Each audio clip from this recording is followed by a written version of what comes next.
Assalamualaikum, greetings, Tengku Nara again.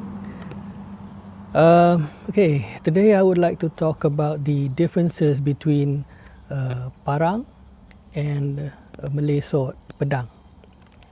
Okay, first of all, what is pedang? Okay, pedang, which is called which is a sword, okay, in Malay. Basically, a Malay sword has a long blade. Okay, when we talk about long, it means that the blade is at least an arm's length, if you can see here. So that is why in the previous video I introduced the sword as a selengan or an arm's length weapon. Okay, first of all, the first characteristic of a Malay sword is the length, which is a very important feature of the sword. Anything shorter than that cannot be considered a sword. Anything longer is still considered a sword. Okay, so the minimum length would be on a Malay would be between 25 to 27 inches. We have some 29 and 30 plus. Why the difference in these lengths? Okay, there is a sort of a rule in Malay weaponry whereby the weapon should be or should have a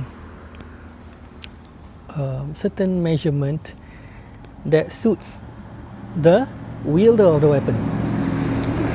So in a way, the weapon needs to be suited to the user, not the other way around.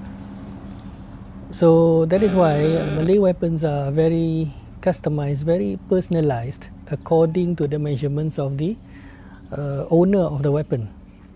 So in case of this sword, okay, the length of the blade is about the length of the arm, and then the length of the grip, you see, as you can see, also fits perfectly into the palm of the hand.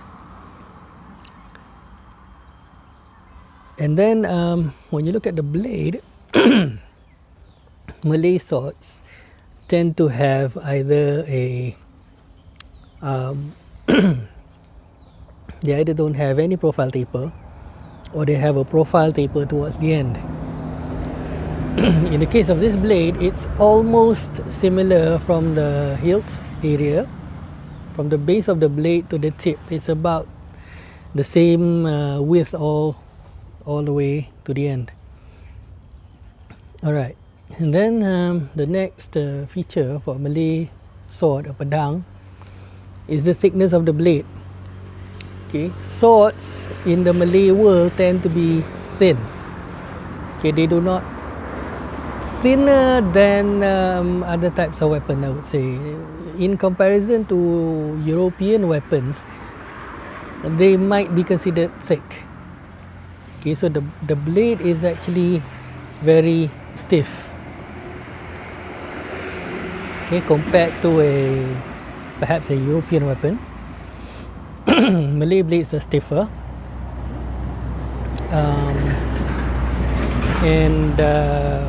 On this example, we have a ricasso or a blunt area up to about 1/3 of the base of the blade.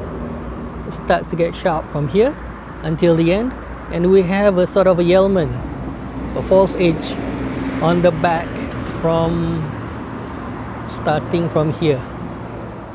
But this on this example, the false edge is not really sharp, and the blade itself actually is not, or rather it has been made dull all this while, maybe over years of neglect, perhaps. I don't know. This is an old weapon. Okay, I recently got it.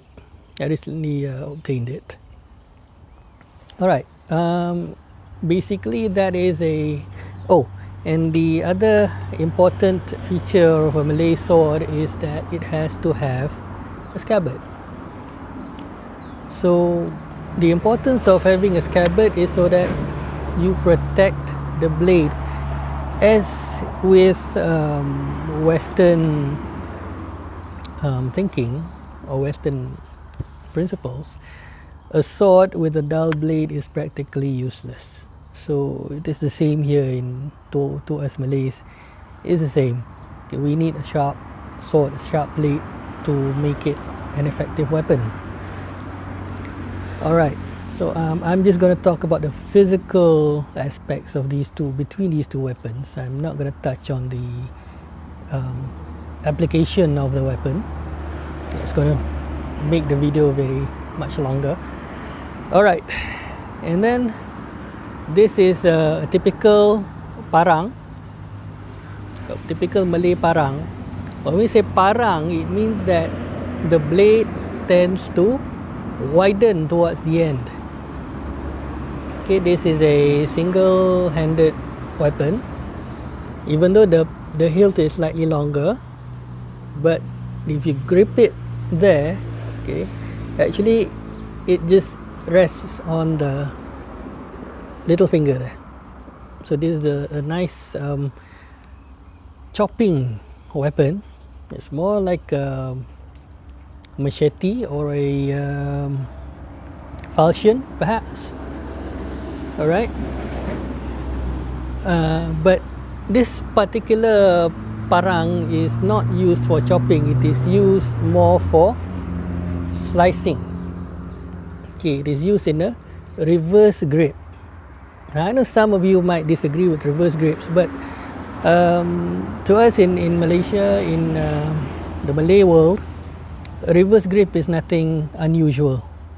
Okay, it is part of the silat or martial art system, and many styles practice this reverse grip. Okay, this particular style, this parang, is known as a lading. This lading is actually a northern weapon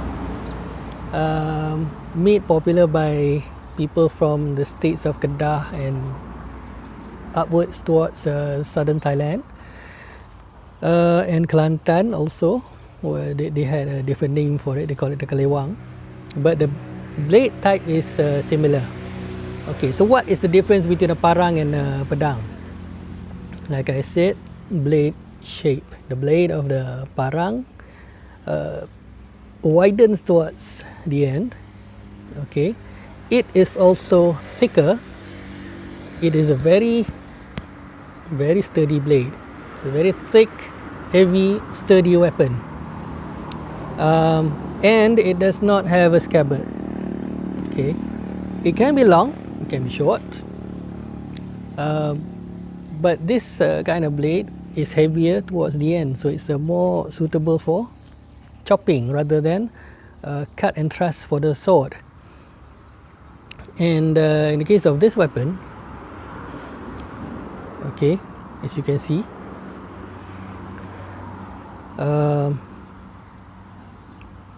it has a slight bend here in the blade. Okay, this actually aids with the chopping, or once you hold it in a reverse grip, it fits your arm very nicely. Okay, so basically that is the main difference between a pedang sword and a parang in the Malay world.